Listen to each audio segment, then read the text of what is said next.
best division in football with Awthentik and the Beard, presented by All or Nothing Studios. What's up, team? Thanks for tuning in to our Tuesday recap show.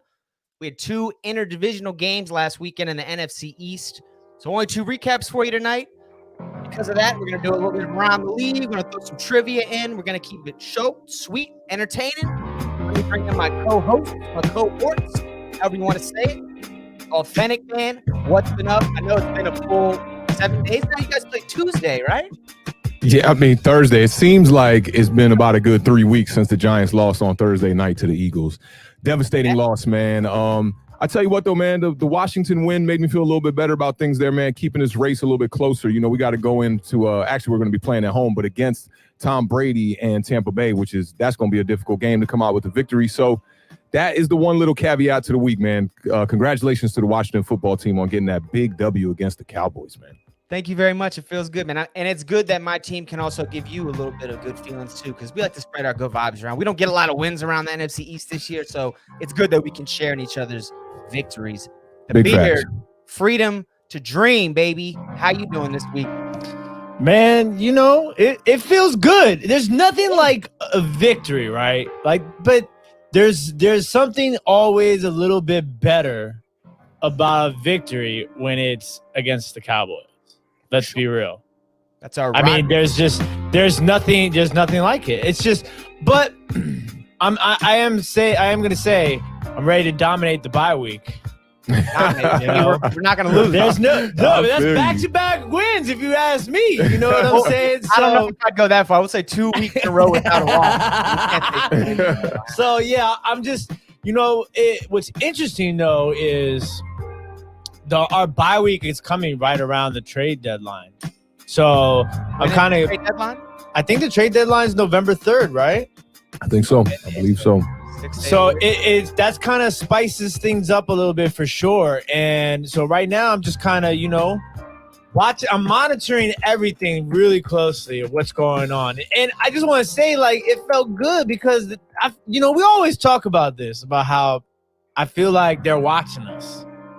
Somebody's watching us. Somebody's watching us.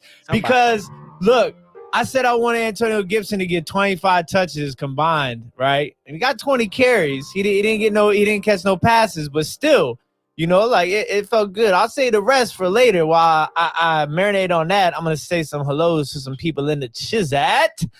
Lax 044. Shout out. They always listening to us on the ride home, and we appreciate that. It's definitely much love and support, you know. Appreciate that, Lex. And we hope that we are bumping in your speakers with those beats provided by Awthentik. And good hands-free entertainment, too, safe for driving. The man, the myth, the legend, Shernock's Connection. What's going on, Shernock? How you doing, brother? What it do? Kevin Homewood, Papa Homewood in the building. What up, Pops? What up? What's going on? And then Mr. Joseph Bobby. Welcome. How you doing, brother? And Anthony, the Bluegrass Picker. Make sure y'all listen. What up, fam? Make sure y'all subscribe to Anthony, the Bluegrass Picker's channel too. You know what I'm saying? Here we go. He said Boomz is growing. No shade. November is coming. Turn up. Let's go. Every week you got. I might be able to get a little twist right there. You know what I'm saying? Look, I mean, you know what I'm my twist is insane. Like, it is like. I got no problems with the stash. My dad had a stash like this, so I have no problems getting a stash. But down here, it's trouble. It's gray and I'm curious to see what kind of stash Antonio Brown is rocking these days. Yeah, he had the thick stash for a while. He had the blonde mustache for a while too. Good old Meteor Man on the face. The pork chop sideburns. He be doing a lot. That's when everything was really falling apart. I feel like when they saw the blonde mustache, it was all downhill from there for Antonio. Yeah, well, hopefully he can. You know, he's gotten some time to like really, you know, handle his situations and bounce back as a human being first and foremost. Before that's what I was gonna say too. The Bernard, man, look, you know somebody plays DraftKings or FanDuel and they know about Giovanni Bernard's mustache because it is prevalent in his profile picture pics, man. on the DraftKings. Oh man, speaking of DraftKings, dude, I know I gotta touch on this really quick. All right, yo, because y'all know I was chatting with you guys and I put together a monster lineup. That lineup was insane. The Justin Herbert lineup. Oh, yeah. And at one point, I was sitting in 8th place in one tournament, and I had that lineup in multiple tournaments. So, like, I was sitting on, a hefty amount of money. And all that, and there was everybody in front of me. We all had Tyler Lockett in that Sunday game. And I was telling everybody on the parlay, you can watch us every Sunday morning at 11 a.m. Eastern Standard Time here on Awthentik and the Beard.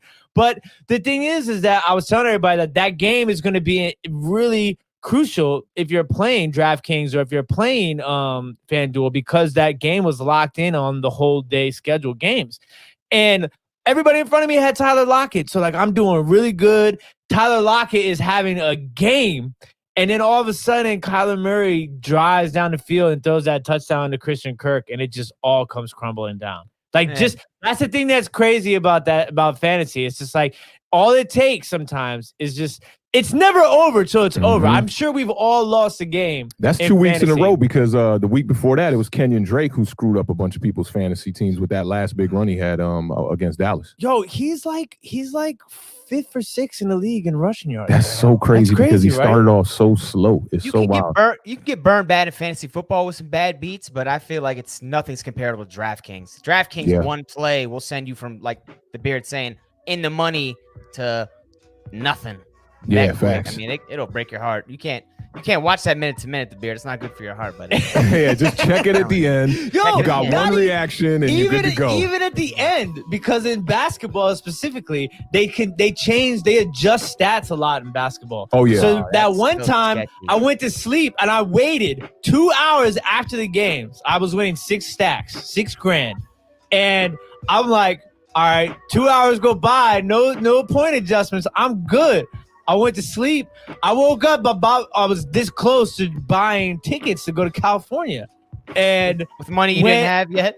Well, I was about ready to withdraw the money, so I had the money, to balance it out. You know what they say about spending that money you ain't got yet. I was like, let me just check really quick. I go back and check, and completely they changed it. 1.5 point differential was the difference between $6,000 and $600. Man, that's a tough loss. You probably slept a lot better, because regardless, you weren't going to win the money. And if you had seen it before bed, you wouldn't have slept good thinking you lost all that money. But you slept. Good point. I was, thinking you had $6,000 in your pocket. I emailed DraftKings. I was like, "Hey guys, what's going on here?" Slept like a baby.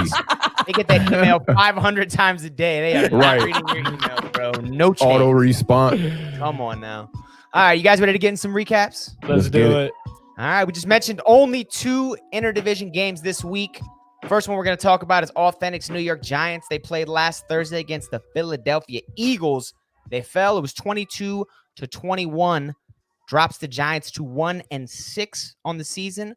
Philadelphia now 2-4-1, solidly in first place of this amazing division, the NFC East, as we know it.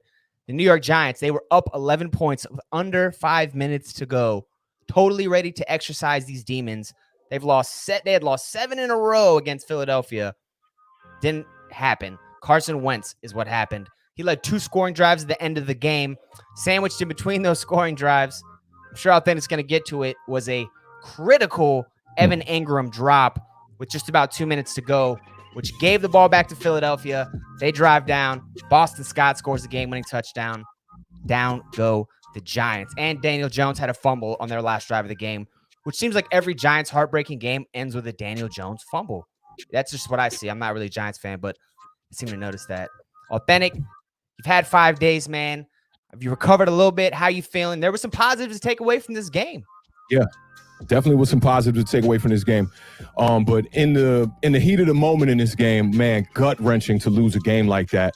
I mean, the Giants, we blew an 11-point lead there with 5 minutes left in the game. I want to say we had 4 penalties in the last 2 minutes of this game. Carson Wentz, 359 yards and 2 touchdowns. I mean, I've been saying this all year. Carson Wentz is definitely capable. He was just getting ready to convince me that he was a bum. I'm not even going to lie. With all these interceptions he had been throwing. But now we're looking at 2 straight weeks. Carson Wentz is pretty much balled out. And you got to look at his fourth quarter play. 2 games in a row. Last week against the Ravens. Dude's balling out. And speaking on the drop from Evan Ingram, which is definitely a drop. I heard Boomer Esiason saying on his show that, the pass could be a little bit better. And I think in the NFL, passes do get a little bit better, and you saw it on Carson Wentz's touchdown to Boston Scott. Now that's how you put that pass right there. That's perfect. But the Daniel Jones pass is a catchable ball. You got to look at that as a drop. If you're a New York Giant, I've been seeing all the videos this week. Giants fans, really want Evan Ingram up out of here. He's got 2 years left on the deal, I want to say. And it's not looking good for him because, even earlier on in that game, Daniel Jones has a critical third down come up, and they go audible at the line. Daniel Jones hits Evan Ingram right in the hands on a quick slant. The ball pops up, interception. That was the interception. So, two critical plays. I can see why Giants fans are a little fed up with this dude. Two critical ones, man. And, it's starting to get frustrating in New York because all these games we're losing have been close games outside of the San Francisco 49ers game. I want to say this is our fourth or our fifth loss within one score, one touchdown. And a lot of these games I talked about, I don't know if you guys got to see the video that we dropped this week. We dropped what was the name of the short film, Tim? Who's to blame? We dropped a short film, Who's to Blame, which was like a First 48 interrogation style kind of video with me blacked out. Pretty dope. If you haven't checked it out, definitely check that out. And I touched on this, the Giants just having trouble closing out in the second quarter right before the half, and also having trouble closing out in the fourth quarter. This game showed you, the last 5 minutes of this game was a complete disaster. The one thing I will say, man, is Daniel Jones played to win it, man. 20 or 30, 187 yards. These are the kind of game plans I see us winning games. This is the formula for the Giants to win games. The one interception, like I said, came off the Evan Ingram tip ball. And then the fumble at the end, if Evan Ingram catches the ball on 3rd and 7 there, I think actually it was 3rd and 6. If he catches the ball there, Daniel Jones doesn't even have to worry about getting the ball back. We're never there. And speaking on those penalties, man, there was the 4 penalties. One of the penalties was a holding call right out the gate when we had 40 seconds, and Daniel Jones got the ball back on his last drive. So, you start now at 1st and 20. Were those bad penalties? Some of them look legit to me. Some of them are kind of questionable, but it was weird how they came in a wave just in those last 2 drives. Every time the Giants got to stop, there was a flag on the field, and it was against the defense. Were they good calls for the most part, in your opinion? I think they were good calls from what I saw. Everything I saw was a fair call. The Giants just don't know how to quite win games, and that was a complete just collapse there at the end. Everyone around Daniel Jones collapsed except Wayne Gallman. Now, Wayne Gallman in the box score, the numbers don't look that crazy. I want to say he only had like 30 or 40 yards, but they entered him in the game in the second half, and on that drive where we needed to really get down the field and get a couple first downs when we got the ball back, we relied on Wayne Gallman that whole drive, and then we go 2 runs to him, he gets stuffed up, and then you get the 3rd and 6 to Evan Ingram where he drops the pass there. But I like what Daniel Jones did, and let's talk about the run, man. The 80-yard run from Daniel Jones. How did I leave that out of the intro? I totally didn't even write that down. I'm literally going through my notes, and I'm like, well, what did Scotty leave out here? So we got to talk about the run, man. So this run from Daniel Jones is the longest run by a quarterback in the NFL since 2015. Y'all want to do a little early trivia and maybe guess who it was? 2015 AFC team, I'll give you that. AFC team. Marcus Mariota? But right on the button, Tim. Marcus Mariota. He's the last one that had a run that was longer than that. That was a good one, man. So great run. Good thing the Giants scored a touchdown on that drive, because if we don't, man, they're going to slaughter Daniel Jones on that. And I think it would have really just hurt his status in New York. People would have really been like calling for his job. I think he played well enough to play another week, get the fans off his back here. Go ahead. You good? We talked pre-show, man. We said all of us played sports. I didn't play football, but I played baseball. I've done other sports. These guys have both played football and tons of other sports. We all concurred. As an athlete, everybody's had that moment before, where like Daniel Jones did, where you're running full speed, nothing ahead of you but green grass or whatever, and you just lose it. Your feet just kind of give out, and you go down like on your face. It sucks to happen on Thursday Night Football, but we all agreed that, it happens. Yeah, definitely has happened to me before. Face first. And I talked about this off air too on a couple of drunken, stumbling nights as well, for those that know me close. That's different though. You can't include that. You should have done just thought he was rolling over on the top of a cop car. Like as soon as he fell down, just did the roll and got jumped back up. You could tell in that situation, he's a little bit too over aware, because as soon as he broke past the linebackers, he's like, He's looking, who's coming to get me? Because he's not used to running 80-yard runs. You know, Daniel Jones on a read option read like that, he's probably thinking I'm going to get maybe 15, 20. To take off and see that much daylight, it was amazing. And the cameraman got faked out again on this run. You know, that's 2 weeks in a row for Daniel Jones. The RPO is crazy right now for the Giants. He's got a good read on it, man. He knows when to hold it and when to fold it. I mean, yeah, that's facts, man. When to hold it, when to fold it. I read the play call. They said that the I guess it was Barnett was on that side, or maybe Brandon Graham was supposed to crash down and take away the run, but a safety that was in the box is playing like that zone we were talking about, Awthentik, and it's supposed to have that outside cover, and just literally had no contain. And Jones was like, "Hey, thanks." Yeah, the kid definitely knows. He definitely knows how to run that RPO, man. So, you know, you top that off. He was 4 rushes for 92 yards. He had 187 yards through the air. I like the day I got from Daniel Jones. He played to win. He put the ball on the money. I mean, this should be another Giants win. When I look at the Dallas game and when I look at the Eagles game, that's 2 more wins the Giants should have. And we should be, you know, at the top of this division, where I feel like, you know, right now the front runners are the Eagles and the Washington football team, surprisingly enough, because the Giants are having troubles closing out these games. And I think a little bit to do with that is, although Daniel Jones had a pretty good game, he's 3 for 10 on third down. The Eagles were 4 for 13, and that might be the difference, that one extra third down there. And with the 20 for 30 being pretty decent at about 66%, only 5 yards per pass. You know, 9 total penalties for 62 yards, and Philly dominated the time of possession by 5 minutes. You know, Giants dodged a bullet there in the first half too, man. If the Eagles can come down and score off the turnover from Deion Lewis late there in the first half, that's another bonehead play by the New York Giants going into the half. Thank God they didn't get any points up on that one, and we were able to breathe some life coming out in the second half. But the Giants just got to get it together. I think it's just all about finishing strong. I mean, you know, this defense has been pretty inconsistent. I can remember a play here I got noted down here. Like there was a big defensive stop from Logan Ryan on a 4th and goal where he stopped the Eagles, where they started off that drive on the 9-yard line. And Logan Ryan makes a great play where he bats the ball down. But then the next possession, we come back, Giants go 3 and out. Eagles come down and get a 59-yard play. We get the ball back, go 3 and out again. They come down and get a 71-yard play. The defense how do you play good though, man? I mean, you're right about those big plays. You can't give those up, and you got to pick your offense up when they're not scoring a bunch of points, which you guys were not doing on Thursday night. The Beard, get your take real quick. Evan Ingram on the drop in the 4th quarter and the interception early, both his fault. Should he have caught both those balls? Yeah, absolutely. I mean, you're look, listen. Look, listen. Let me tell you something. There's one rule of thumb when it comes to football. Facts. Okay. And I played tight end. I played a little receiver. If it hits your hands, you're supposed to catch the ball. That's just the rule. I didn't make it up. You know what I'm saying? But yeah, that's the way the cookie crumbles. Like, especially at this level of football, you gotta make those plays. Like, that's what the best players do. The best players make those plays. Do you think Travis Kelce's dropping that ball? Definitely you think not. George Kittle's dropping that ball? They're taking that ball to the house. 70-yard touchdown. You know what I'm saying? And if you're gonna drop that pass, lay out and drop it. Oh, that one, that irks me a little bit too. Sure. Yo, you Did know, he have to? I think it was there. I don't think he had to. I don't think he had to. But when you let it slip through your fingers like that, and you gotta dive. Yeah. You know, he came up literally empty-handed. Let me see if I can get these in there. He did this. He did this on a football catch, bro. Look, there you go. There go that focus. He did this. Come on, man. That's a no-no. When they did the camera angle from the front and you see his face when he's running the route and sees the ball, he didn't look like he didn't think he was going to catch the ball. It looked like, oh my God, why did he throw me the ball right now? I'll tell you. If they had known that was coming right to him. They had to know that was coming right to him. It's a fade route on 3rd down, 3rd and 6. It's a game-sealing play. I'm sure they went over who was going to get the ball. Daniel Jones read it at the line perfectly, one-on-one with the linebacker. It's a touchdown. It's probably game over, too. Funny. You're right. Yeah.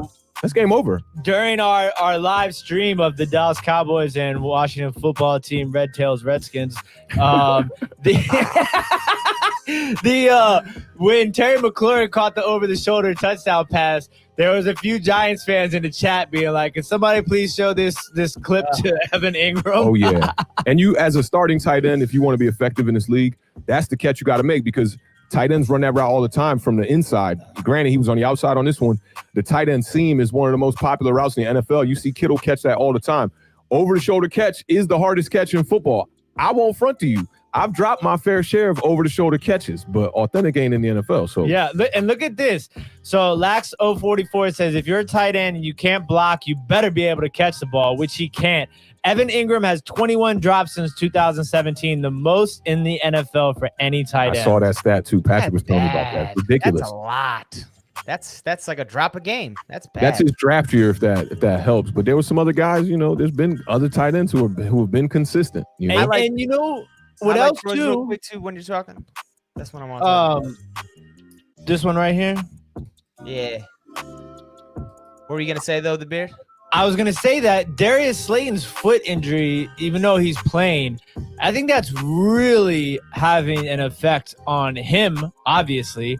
But him not being 100% healthy is definitely having an effect on this offense, too. Because Sterling Shepard being back, I mean, that was a huge, moment for the Giants because he came to play. Yeah, 6 catches, 59 yards. He had a touchdown, I believe, too, right? Yeah, touchdown also. Balled out. And that's important, but it's like, that Sterling Shepard's not necessarily your big play down the field sort of guy like Darius Slayton is. Mm-hmm. And, with Darius Slayton being 100% healthy, it just opens up the field so much more. Yeah. And that's something it's super unfortunate because you just waiting and waiting and waiting for that one opportunity where Daniel Jones and this offense, all of its weapons, and it's probably never going to happen now at this point because we don't think that, Shepard or Golden Tate, one of the two of them is either gone this trade deadline or in the off season, Right.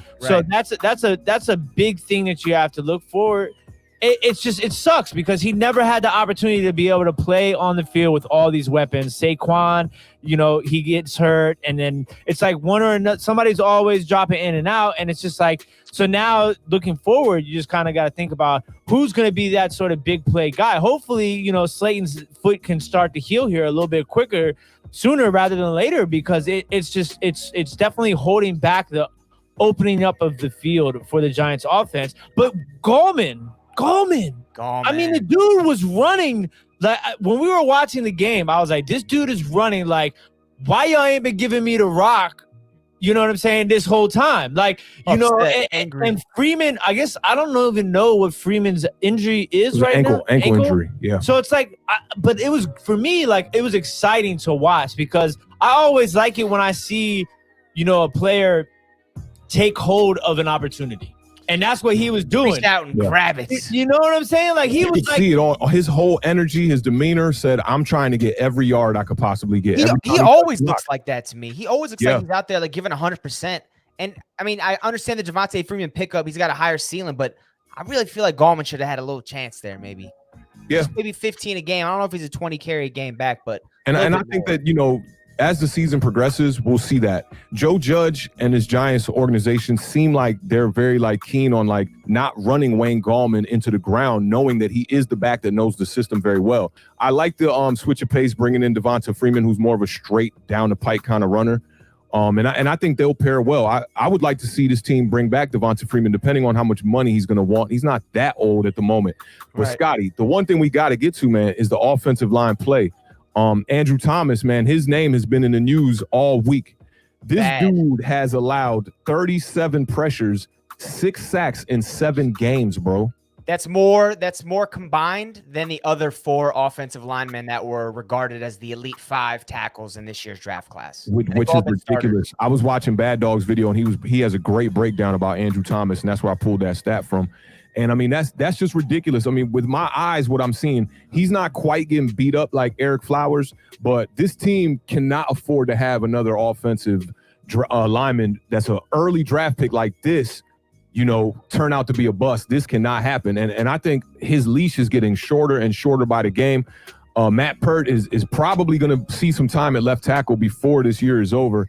And I think it might be beneficial to Andrew Thomas to move him to the right tackle. Bad Dog was talking about this, too, about what happened with Eric Flowers with the Washington. We can call them the Redskins at that point. When they moved him to left guard, right? Or was he right guard? He was left guard. He was left guard, yeah. And he saw a lot of success. It almost rejuvenated his career. I think he's still in the league now. He got a 3-year contract. He got $40 million contract. Yeah, he should have. The footballers Should have kept Eric Flowers. Yeah, that The way you know, our have some offensive depth line the way that looking. line's looking. Yeah. You pay when that stock is at Yep. its highest, man. You sell when the stock's at its highest. You get rid of that. Well, we didn't sell. We walked. You let him walk, yeah. I mean, you know, we didn't have any rights to him at that point. You're not going to get $40 million because I don't know if you've watched the Miami Dolphins games. He's not looking that good this year again. So no, he's down in Miami, right? Miami, yeah. Yeah, I mean, Eric Flowers, man. You can't bank on him. I know you'll always say that, Awthentik, but he came to DC and gave us 16 great games at left guard, man. And he had a bad stint with the Giants. Only fond memories of the boy. I will tell you who else. There was another player that really stood out to me in this game on the Giants side of the ball. And that was Leonard Williams. Oh, Scotty saying James Bradbury because that won me some money. That was another one of the highlights of that game. I got a quick little dub in the bet, and I called that pick, man. I called it. Literally right before he threw the ball, he was like Bradbury pick, right? Yeah, I was like, that right was an here. incredible interception too. I could never see that coming. Even when it was happening, I was like, this is not about to happen. He's another piece of the defense that had an inconsistent moment as well too, because of the 4 penalties in the last 2 minutes, it was on him. One of the penalties was on him, the pass interference. You know, I mean, the Giants got to clean it up, man. He's above reproach at this point. When you get to a certain status amongst corners, I think you get a little bit more leeway from the referees. And at this point, I think Bradbury's in that elite category. He shouldn't be getting flags called on him, especially not late in the game. I like that. Corners get that, man. They get a lot more leeway because they're regarded as shutdown corners. So the refs are like, all right, I don't even got to worry about your side. Facts. What did you see? What did you see Leonard Williams doing on Thursday? He was everywhere. He was everywhere. Like he was wrecking havoc. Yes. He was in the backfield. It felt like every single play. Yeah. I mean, and it was big moments too. And like I said, we always talk about it's like, you know, there's big plays, right? And you know, one of those things that always irks me is when I see somebody make a big play and they down like 20 points and they end up doing like, whoa, like, you know what I'm saying? Like, bro, come on, man. But like he was doing it when it mattered. And like, I don't know, like he looked like a top tier defensive player in that game to me. I mean, albeit against the Eagles, you know what I'm saying? But still, it's like, I mean, that's 2 weeks in a row for him though. Yeah, and that's a big trade coming from the Jets. But the problem with Leonard Williams is going to be trying to get him back here. He's going to want a lot of money. Yeah. He's a free agent after this year, right? Yeah. Yeah. Mm-hmm. That's a tough thing when you go free agent hunting. You almost got to do it when you have aspirations to win that year, because as soon as those guys ball out on their 1 or 2 year deals, you got to pay them or something, or they're going to leave for nothing. Yeah, and I think with Leonard Williams, you know, Dave Gettleman traded for him. So I know he's not going to want to just let him walk. You know, I know that. He's going to try to sign him. Was that the Odell Beckham trade? No, that was a trade with the Jets, just randomly mid-season last year. It was for it was a first round, second round pick or something, right? I think it was some a little bit later. I gotta look it up. I want to say it was like a third, maybe. Because people were kind of giving the Giants a little bit of crud for that move. Like, and I loved it. I loved the move too. And the thing is, Leonard Williams, he didn't show up with the sack numbers, you know, on quarterbacks. That was the problem. But when you looked at all his statistics on PFF, like his pressures were like highest in the league. So I saw why Dave Gettleman was high on him early. And I saw splash plays from him last year as well. You know, he's already proven to me that he's the guy for that position. It's just a money thing now. If he can stick around for this youth kind of rebuild that the Giants are doing with all these young players, I don't know if he's going to be the guy. And I think James Bradbury is going to be in that same boat with Logan Ryan as well, you know? They're all right in that age group, like late 20s, 26, 27, 28, where it's probably going to be 3 years before the Giants or Washington are competitive again, seriously competitive.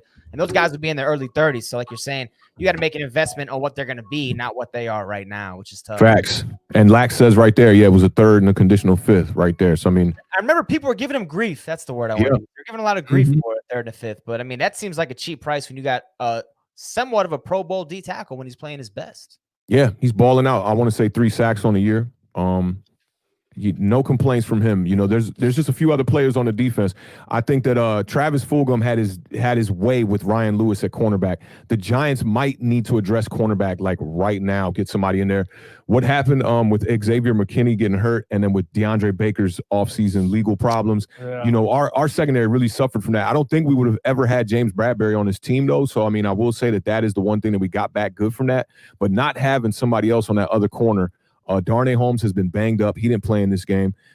Corey Ballantyne is starting to look like a bust, even though he was a 6th round draft pick, but he's starting to look like a bust out there.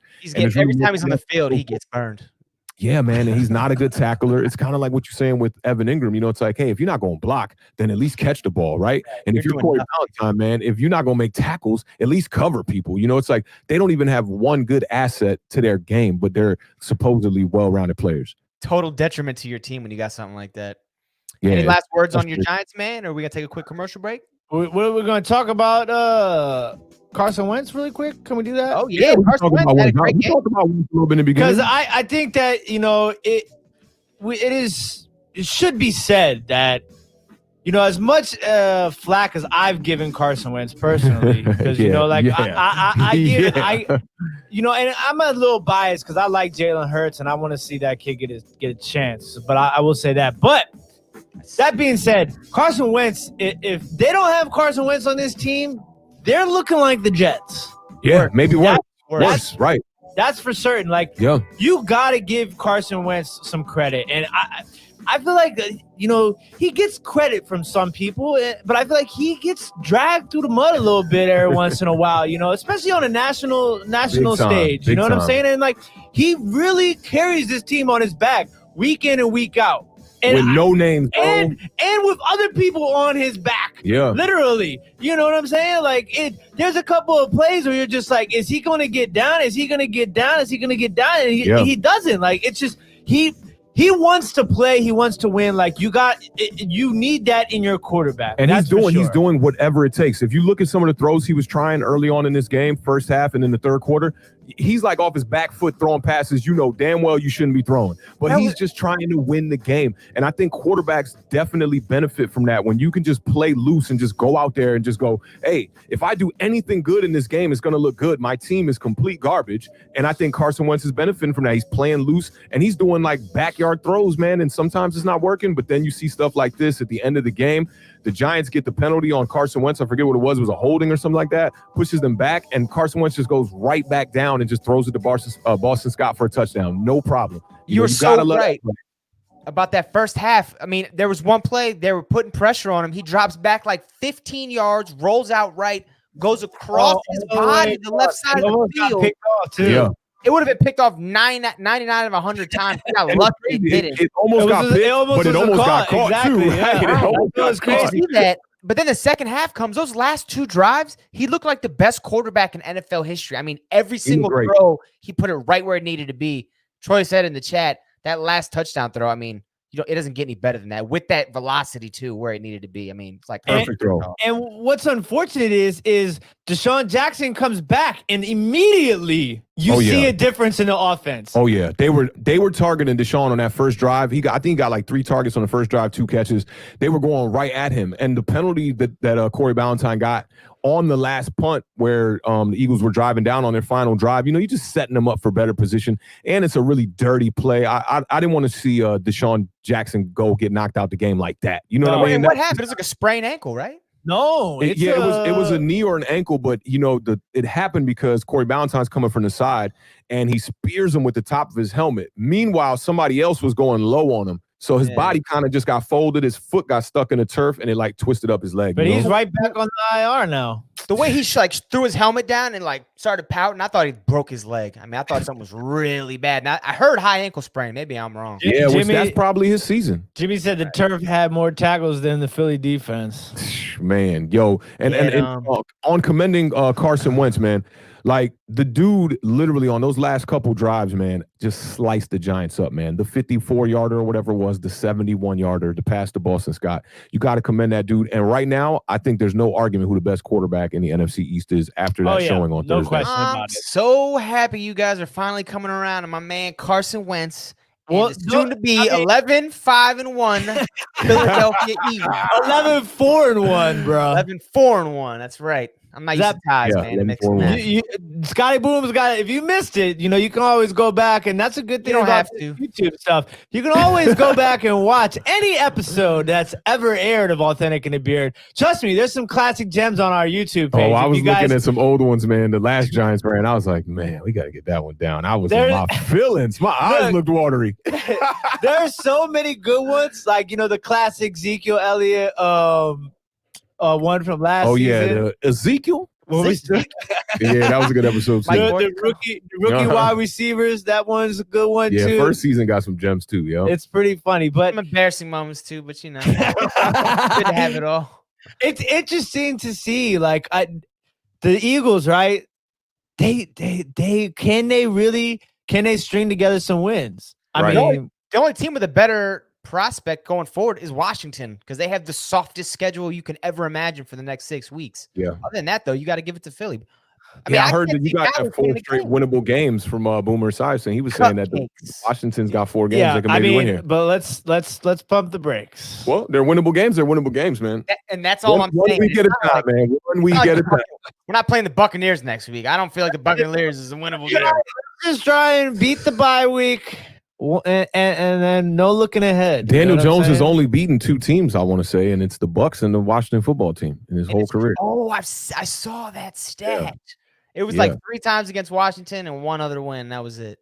Yeah, and check this out too. The Giants on Monday night are where's that at? It can't be 25 and 42.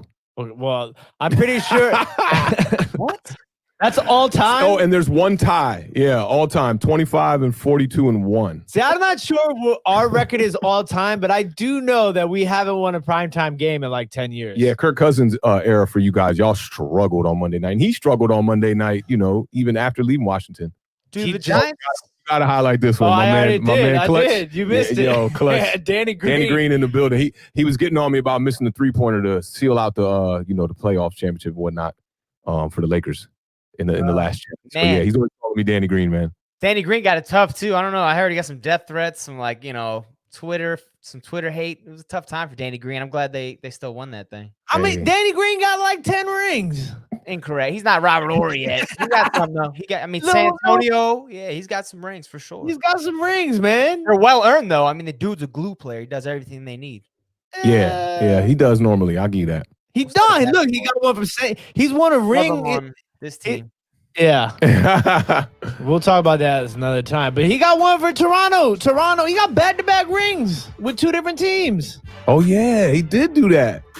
A lot of bums do that, though. I think, like, JaVale McGee. I was going to say, do that. JaVale McGee's got, like, 4 rings now, man. He was you see the jumper JaVale McGee made in this finals, man? He was, like, 10, 12 feet out, fading away.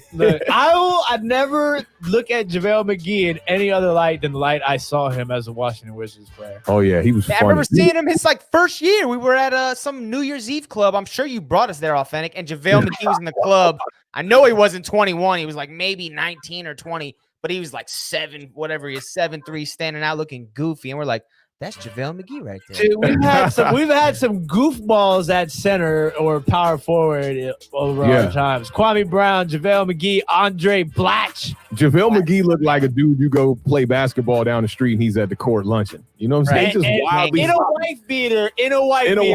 He looked like a wife beater baller type of guy. We had to split up him and Nick Young, man. That was a bad combination. Those were 2 children. Millionaire children. Wow. Not good.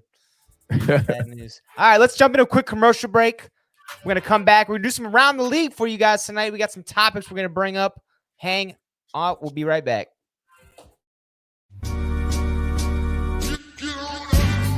Your wide receiver on IR? Aw, shucks. Your running back keep fumbling every week? Man, damn it all.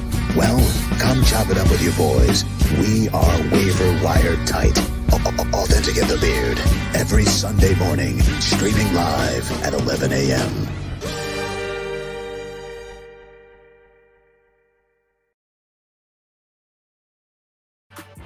Waiver wire tight. Awthentik and the Beard. I was telling Tim, black people don't say that. What's the word that he said right there, Tim? All damn it. All damn shucks. it. Oh, shucks. Yo, shout out my man Sleepwalk on the drops, man. If you need a drop, shoot us a DM at Awthentik and the Beard, man. He's looking for work right now. He's doing a lot of voiceover stuff, man. So he might hook you up for free. Definitely shout out my man on the drops one time. If he's looking for work, then he probably just wants to get some money for his work. And clearly he does good work. So pay the man. He blessed us. He blessed us, man. So, really? Huh? I'll let my man sleep for the drops. We'll negotiate as the middleman, maybe take 10%. We'll see what happens. We'll talk about it. Damn it all. Damn it all. Damn it all. He said, "Oh shucks." Honestly, when you first showed me that one Awthentik, I thought it was you with like one of those like auto tunes or one of your effects, but I was like, oh, that's Sleepwalker. we had Incredible. some fun the other night with that. Oh man, maybe we might see some of that trivia time. I don't know. Might bring it around. The big news this weekend out of Cleveland: Odell Beckham, second play of the game, third play of the game. He tore his ACL making a tackle off a Baker Mayfield interception. His 2020 season is officially over. He had 23 catches, 319 yards, and 3 touchdowns. I believe he's in the second year of this deal the Browns gave him. So not an ideal start here. Awthentik, man, you wanted to bring this up. We know Odell Beckham is an extraordinary talent when he's on the field. We also know he's an extraordinary headache in the locker room and on the sidelines, especially when you're not doing well. Do you see this as a net positive, net negative, or where do you see this for the Browns now moving forward? Well, a lot of people today were talking about does Baker play better when he doesn't have the headache of Odell Beckham calling for the ball. Some people actually even made the comparison to Dante Culpepper with Randy Moss, trying to force him the ball late in his career. I saw Colin Cowherd talking about that today. Personally, I mean, I think having Odell Beckham on the field is a positive for any team. And if you're a knit tight organization, or what is it, waiver wire tight organization, Wire tight. you should be able to handle, these diva style type wide receivers. I mean, I know at the beginning of the trade for Odell Beckham, when we let him go to the Browns, people were saying that we won that deal and whatnot, getting Peppers and the draft picks that we had got. And, even with Olivier Vernon and Zeitler trade, I look at that as all one combo package. But now you look at it, I mean, Zeitler's about to be maybe on his way out of New York, And I just think having Odell Beckham on the field is a great thing, especially right now with Deion Jones struggling to find weapons in this Giants offense that has been banged up all year at the wide receiver position. Even had a game where we went down to 2 wide receivers, I think this might be the last we see of Odell Beckham in a Cleveland Browns uniform. I was going to ask you, the beard, do the Browns, do they regret this contract or no? I mean, it's $90 million. You can't live with. I mean, it's the Cleveland Browns. Where's Glock 30 at when we talking about the Cleveland Browns? And one time we talking about Cleveland, he not here. Okay.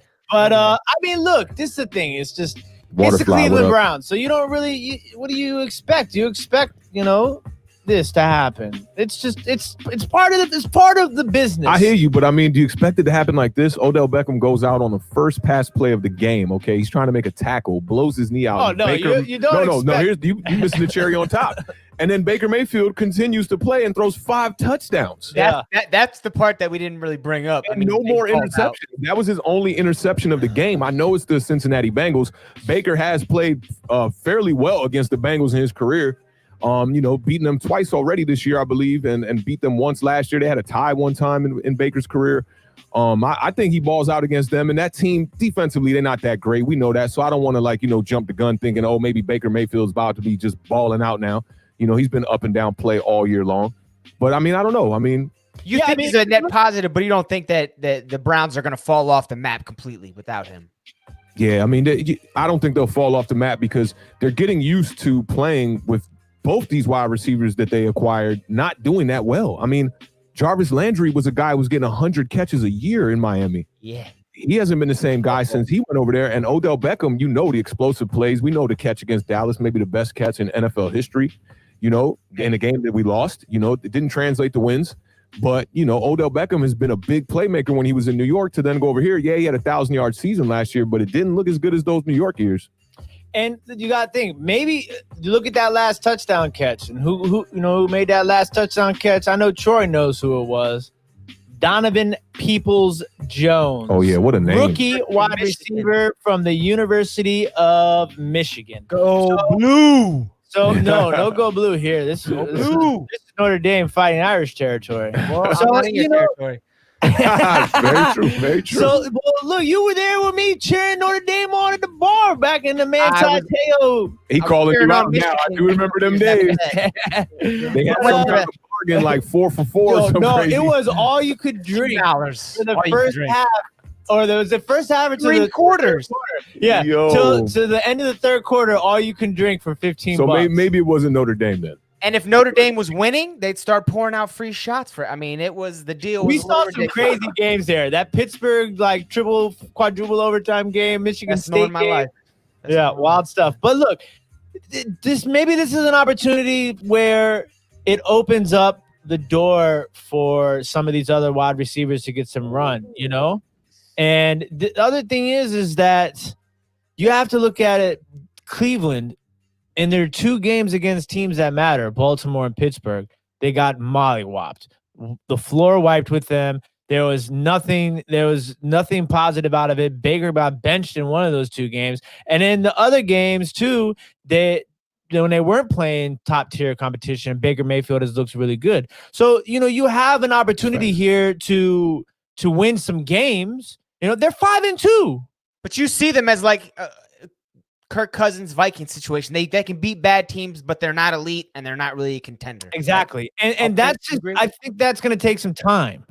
Yeah, I agree on that. I mean, because they're showing out against bad teams, and when they got to play against good teams, even early on in the year when teams quite don't got the motor running, you saw how the Ravens just straight ran over them. So, and they still don't have Chubb. That 5-2 record is damn good to come out. You got your lead running back out. Now maybe your best wide receiver, I'll say, not your leading wide receiver, but your best wide receiver out now, and you sitting at 5-2. You got Kareem Hunt there. I mean, they can still salvage this season. And Pittsburgh, they're the front runner in that division, but they might be the front runner in the whole shebang. Browns are on their heels, as far as that division. You never know what's going to happen here when teams start to figure things out. We're getting to the second half of the season here too. So, I mean, I think the Browns they're in a good situation. If you had to pick 2 frauds so far of teams that have winning records, Browns are 5-2 or something like that. Yep. Yeah. And we know the Bears are now 5-2. Yeah, Bears are fraud. Those don't pass the test for me. I mean, like the Bears said, if you can't beat the teams in your division, and it sucks for Cleveland that they have to play Cleveland or Pittsburgh and Baltimore 4 times a year, but that's your measuring stick. If you can't beat those teams, then what do you really? And they have Myles Garrett leads the league in sacks right now. They have pieces, but they're like they have a lot of good players and they have a lot of bad players. I mean, kind of like the Cowboys. When you pay a lot for these high price free agents, your bottom line starters are not good football players. Yeah. Cam Newton of the New England Patriots unceremoniously benched this weekend. He had 3 interceptions for the Pats. Jared Stidham, the guy we talked about all summer as being the next Tom Brady, the next Patriots starter, he came in the game, didn't look a whole lot better. Bill Belichick already came out today or yesterday and said Cam Newton will be the starter coming up on Sunday. Cam kind of pulled a Kirk Cousins to acknowledge. He said, if I keep doing what I'm doing, I'm not going to have this job a whole lot longer. Season stats at a glance don't look great. He has 2 passing touchdowns, 7 interceptions, but he does have 5 rushing touchdowns, which we know is Cam Newton's game, and it's completing 67% of his passes, which is a number beyond he's never ever paralleled this number in his career. I mean, he's averaging about 61%. So Belichick's making it more accurate with the passes, but he's throwing interceptions as well. Do you guys see Cam Newton coming back out and making a run at the end of the season, or is this like a relationship just not going to work out? I think Cam Newton can get it together. Let me answer that question real quick about the DJ and Saquon night out. I don't got too much big beef with that. The one thing I question is like the respect for this coaching culture, because on the field in the game on Thursday, you got 4 penalties in the last 2 minutes of the game, which shows that you guys aren't disciplined as a team. And then you got your starting quarterback and your starting running back who's out about to go get surgery, going out drinking and having some homies take pictures and whatnot, and letting that get to the media. That's not a good look. So that's the one thing I question. But as far as them being out, not a big deal. As far as Cam Newton goes, man, I think Cam can get it together, man. It's unfortunate because the first week or two here, Cam Newton was looking like he could really ball out, man, and he had a couple good games in a row. And I like the point Monique brought up here, that he also has COVID. I've been seeing the guy who was commentating the game said that, and I heard it on First Take today. They were talking about that too. But I mean, he's out there. So he to me, to my eye test, he doesn't look like he's slower or sniffly or coughing or anything like that. Conspiracy theory. Now I was gonna say that's a total conspiracy theory. Now, like you never come back to what you were before once you get it. Yeah, once you get the COVID. So I mean, I don't know. Playing sick, that's one thing. The other thing I wanted to bring up about this Cam Newton situation is Jeff Garcia came out, former quarterback Jeff Garcia came out. And he I've heard it criticized today. Cam Newton's wardrobe. He said a player struggling like that should not dress like that. Yeah, he was like, you should have had one of the team equipment people put you in a laundry basket and wheel you out the back door. I was listening to it. I literally listened to it in the car on the way home today. And I was just like, is this guy serious? Like, okay, this is like 3 years old. Like, get over it. This is like he's 3 gonna years wear old, whatever right. he wants to wear. Like, what he's wearing has absolutely nothing to do with the game of football, the way he plays the game of football, or the way that he reacts after the game. Like, it was a bum though. But you know what? What surprises me about it, Scotty, is that it's a former player. It's not like just some Joe Schmo analyst. It was Jeff Garcia. That's what I'm saying. Jeff Garcia, like, come on, dude. Yeah, you got a rep for the running quarterback. Man, come on, bro. You was a running quarterback. You got a rep for the running quarterback. Like, man. look, you know what that is? That's just somebody who's just now getting his feet wet in the broadcasting sort of game. And he's like, let me just say something a little bit outlandish. And then like all the people who's on air with him is all chuckling like it's all huckly-go-guckly. And I'm just like, yo, this is ridiculous. Like, it made my blood boil. Yeah, I was so angry when I heard it because to me, it's just like you are like Stretch Armstrong, go Inspector Gadget reaching with this. Like, it's just so frustrating. I'm just like, look, when I talk about football, right? I want to talk about football. Facts. What you're wearing does not dictate or have anything to do with the way that you're playing. And I think that the way that you put the question together was really important too, because you said, like, do you see the relationship not working? And that's the thing is, like, I feel like a lot of people, especially in the media, will try and twist it to something like that, where it's like, you know, Cam Newton's not working well with Bill Belichick. And I don't think that's the issue. I just think that New England has finally met its match of not being able to field good players. And I'll tell you this too, though. I'm not giving up on Bill Belichick in this situation yet, because he's showing you time in and time out when they've seen adversity, they face it and they fix it. You know, you saw Matt Castle come into this system and ball out. You saw Jimmy G come into this system and ball out. I think they're going to figure out a way to get it going. Sony Michel has been a little bit banged up. They need to get their running game going. They have no running game. And the wide receivers, you know, the rookie, N'Keal Harry, who is supposed to come out and make a splash, kind of like CeeDee Lamb, he's not that guy right now. This is his second year now. And the Patriots had more than a couple players that opted out for COVID purposes too, so they're down. Oh, we got to talk about that, Scotty. There was 8 players who opted out for COVID on the New England Patriots. So I mean that's major. And I think that's more than any other team. Right. So the fact they even got 2 wins or whatever it is, I mean, they might be doing their thing over there. And I think there's other thing too. Is like we saw how Cam was performing out the gate, and we were kind of just like, you know, your eyes were like, okay, this is gonna work. Yeah. And then like a couple of, you know, bad games, tough opponents, you know, just the not having the players, the COVID and situation. Teams are adjusting now, you know, because what's happening is in the first week, Cam destroyed teams with his legs. Right. And then when they went, Seattle was the first team that really showed them, yo, we're going to put 8 in the box and we're going to force Cam Newton to throw the ball down the field. Now, he saw a lot of success in that game. I can't remember the score, but it was in the high 30s, and Seattle just snuck out of that game with a victory. But now teams are loading up these boxes. They're telling the Patriots that, yo, you're not going to have Cam Newton just run the ball all over me. He's going to have to throw the ball effectively to beat us. And with no weapons at wide receiver and these running backs really not getting it going, you see a struggle day for him. I think he had 9 completions and 3 interceptions. He came into the game with 2 interceptions or 2 touchdowns and 4 interceptions. And even when Cam was at his highest powers in Carolina, he would have these games where it was just his passing would just be totally out of whack. He's coming out 9 of 20, 3 interceptions. Even when Carolina was 15-1, having amazing years, this is kind of a Cam Newton thing. And I think that's why Belichick came out and said, I'm still rolling with Cam because, you know, he might have had a horrible game, but the ceiling is still there for this team and its offense. So yeah, and you know, now there's no excuse for Cam. You know, back when he was with Carolina, a lot of people were making up the excuse about the injuries that he had, and he was hurt, you know, definitely. But right now, I don't think we can blame the play on COVID. You got to get out here and ball out. I got to look at their next couple games to really assess it, but the Patriots need to get on a little streak here and get some wins. That division is not going to be easy to win. We got Buffalo in that division, right? And we got who else is in that? Miami. They're behind Miami's both of them. doing pretty good. Right now. What's Miami's record right now? 3-3. 3-3. They had to They buy right this there. week, and it's Tua time. It's Tua time. Yeah, It's actually man. not Tua time, but it is. Oh, I Gotta jump like into that. I like that segue. I like that. Everybody's favorite time of the week here on Authentic and the Beard. We present to you Trivia Time. Yeah. Yeah, well, That high register. I like that. That church. all right. I got 4 questions tonight. As always, chat, we invite you to answer. Go ahead and comment the answer before these guys do. You make them look bad. I love it. We all love it. It's funny to laugh Except for when Authentic is answering first and doesn't know the answer because that gives him a little bit of an advantage. You don't have. I believe you're on a 2-week losing streak, the Beard. Am I wrong? No, don't you remember last week I came out the gate crushing and I hit like 4 in a row? Okay. Last Thursday you did. That was last Thursday.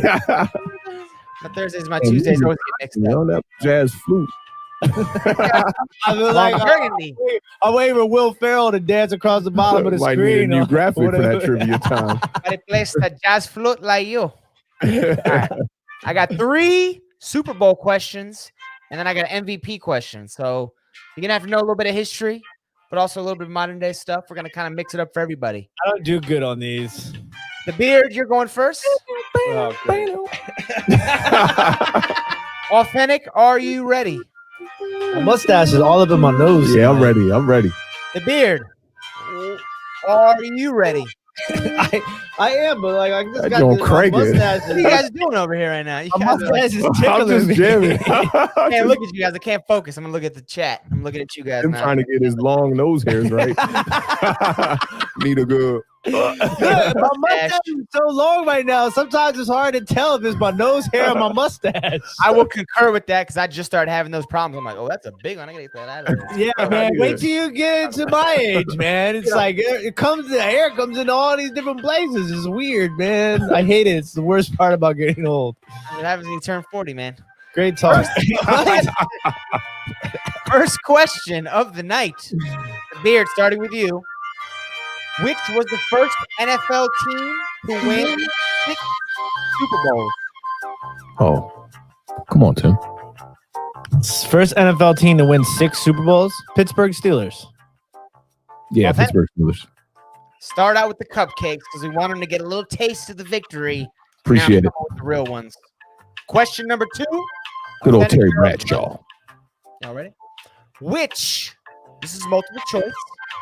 Which of these 4 players has never won a regular season MVP award? Drew Brees, Cam Newton, Matthew Ryan, or Adrian A.D. Peterson? Would Who you was like the first them? one? First one was Drew Brees, Yep. Cam Newton, Matthew Ryan, and Adrian Peterson. This on me? Yeah. It's on you. This is tough. I'm gonna go Drew Brees. Drew Brees. I'm shocked you guys both got that. That is the correct answer. It is Drew Brees. How'd How'd you know that? Tim, Keys, man? That's crazy. Because Matt Ryan was the one I was like, people probably think Matt Ryan never won one, but he actually did. That because of that, I know that because it always comes Oh, up, now I like, see the you know? chat. The Beard, you're just reading off the chat now. Okay. I No, got the it. chat is behind us. Question yeah. number 3. We're going in. It's tied 2-2 here. A mini Matter of ice mortified. My man. How many Super Bowls have gone to overtime? The Beard. Now that's a tough one. That one I don't know off the top of my head. So I'm going to have to throw out a number for sure.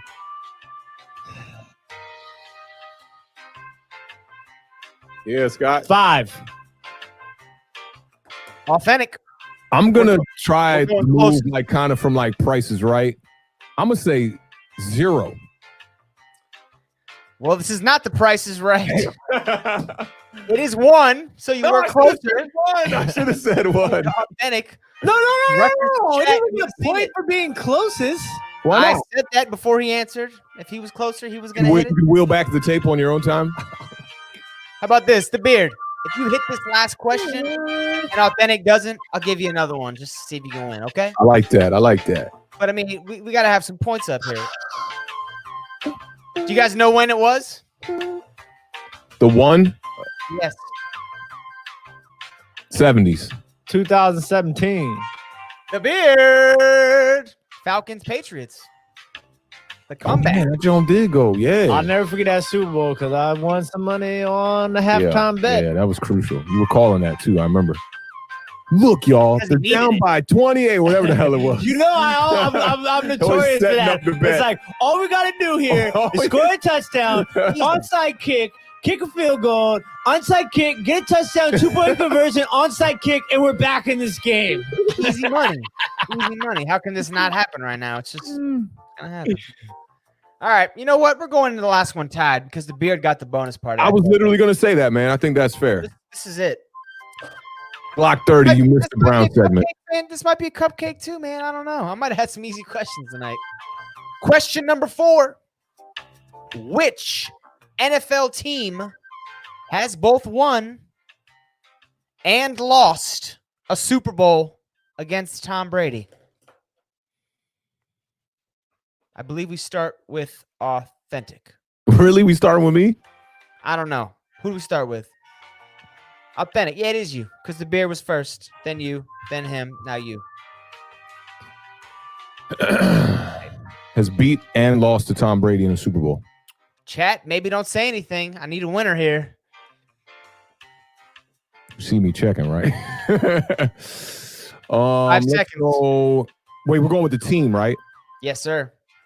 Yeah, I was thinking Aaron Rodgers and the Packers. Ooh. I got it.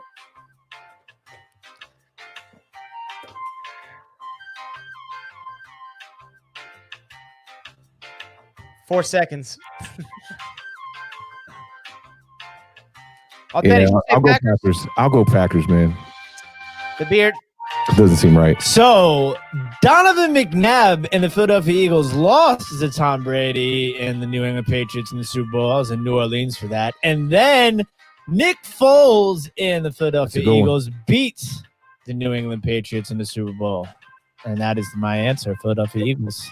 If I was the real Alex Trebek, I would kick you off my show right now for answering like that. How disrespectful can you possibly be? I asked for a team and you jumped into a history lesson? Yeah.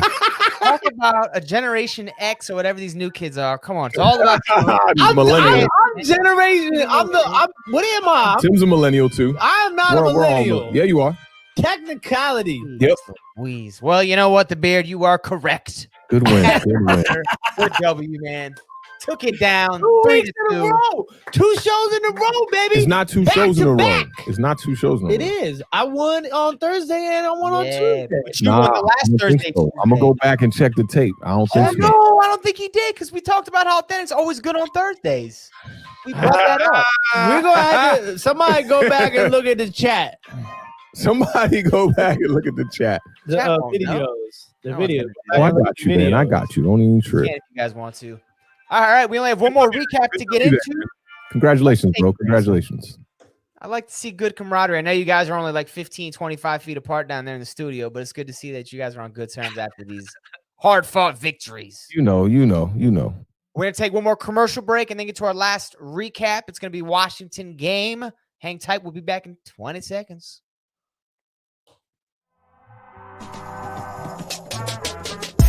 Expecting your lineup to be the only for it to turn into some. Well, we can help you rectify that situation. Come chop it up with your boys, Awthentik and the Beard. The best division in football. The best division in football. Streaming live every Tuesday, every Thursday at 7 p.m. Those are absolute gold. Shout out once again to Sleepwalker for helping out with those drops. Check us out on Sundays, the parlays at 11 a.m. on Sunday mornings. We talk about fantasy, talk about betting, everything you want to hear about. And the last couple weeks, we're going live during these NFC East games. It's kind of been a hit. Thanks again to everybody that tuned in for that last week. We're probably going to go live again this Sunday. So definitely check us out. Turn off Joe Buck. You don't want to hear him talk anyway. Go ahead and put us on instead while you're watching your Sunday football. Last recap of the night. Tim's, the Beards, Washington football team took on Dallas, and the wheels have officially fallen off in Jerry Jones' world. We talked about Washington's defense being a big part of this game. Washington did win the game. It was 25-3 before I jump ahead. Washington's defense, though, the Beard gave them high hopes, high predictions. They fulfilled all of them. 6 sacks, 6 tackles for loss, 8 quarterback hits, and they had an interception at the end of the first half that stalled the Cowboys' drive. Andy Dalton did start the game, the quarterback for the Cowboys. He did not finish the game. In the third quarter, they were down their own goal line. He scrambled in the middle of the field, slid, legal slide, and a dirty hit by middle linebacker John Bostic of Washington. Dalton was out. KO, third round, not to be woken up again. He was able to walk off under his own power, but he did not return.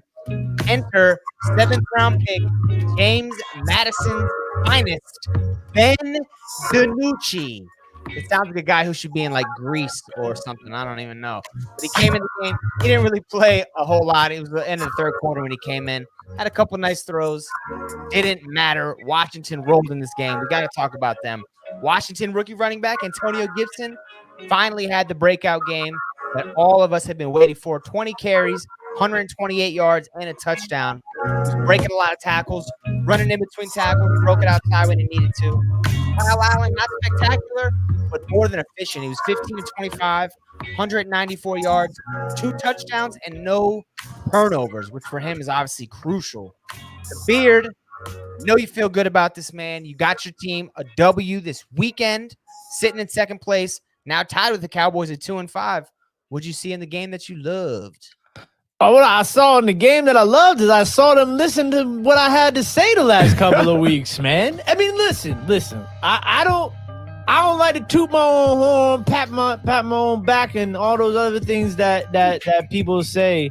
It's the time to do it. Let me just. It's time to do it, he said. Yeah, let me do it. Because, first of all, on the defensive side of the ball, I've been calling for more tenacity. We saw some tenacity. That's for certain, right?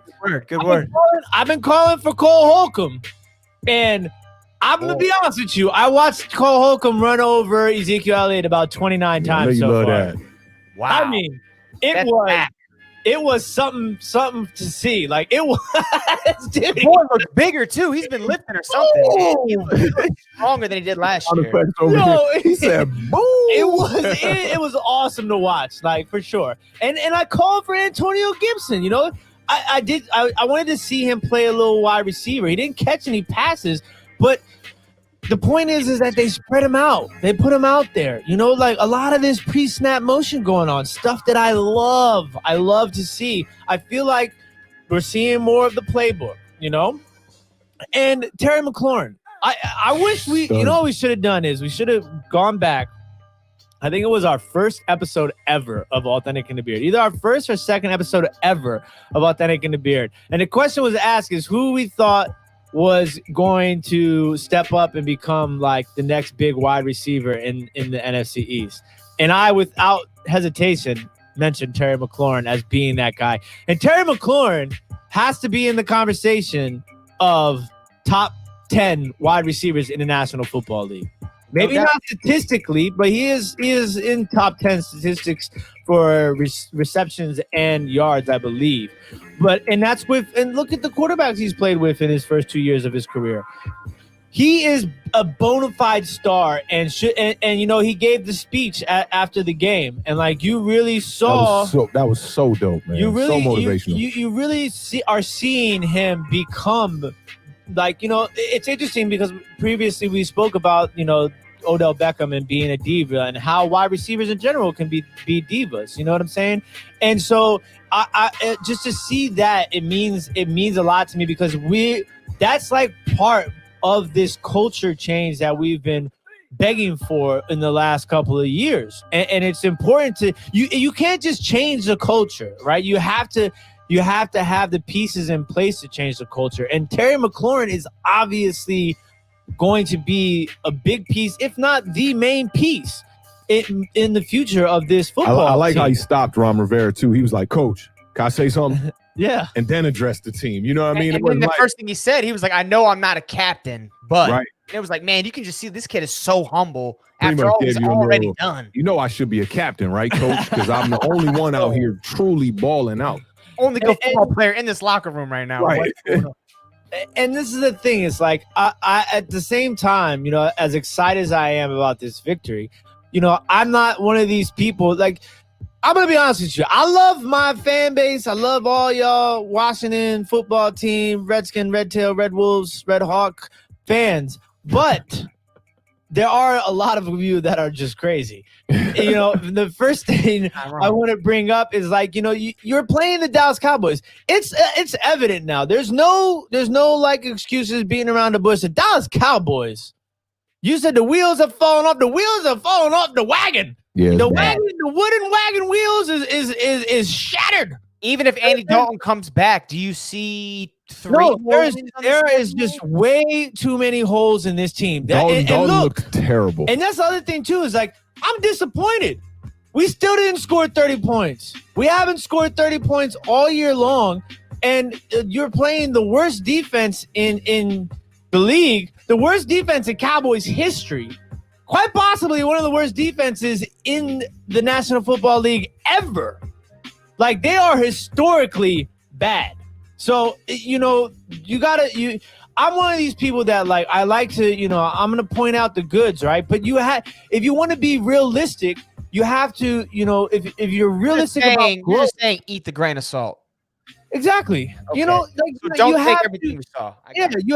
you have to be realistic if you want to, like, pinpoint the things that need to be done to move forward. Now, Kyle Allen, there's certain things that Kyle Allen does that you see the difference between him and Dwayne Haskins. Oh, really? You do, yeah. That's interesting listen, coming from you. I know it is. But at the same time, you also got to pump your brakes on Kyle Allen. Like, Kyle Allen, I don't know if anybody else noticed this.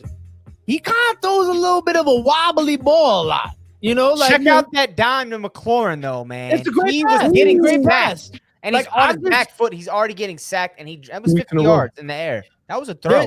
That Yeah, changed my guys- mind on him. Real quick too, 15 and 25, 194 yards, 2 touchdowns, no interceptions. Yeah, and those are great. Those are great game manager numbers, and that's what, if you're going to be able to run the ball as effectively as we did in this game, then those are the numbers that I want to see from Kyle Allen. I don't need to see those 40 pass attempt games. I'm. Oh, let me give you something on the rushing stats you were just talking about there. So y'all came into this game with 82 rushing yards per game.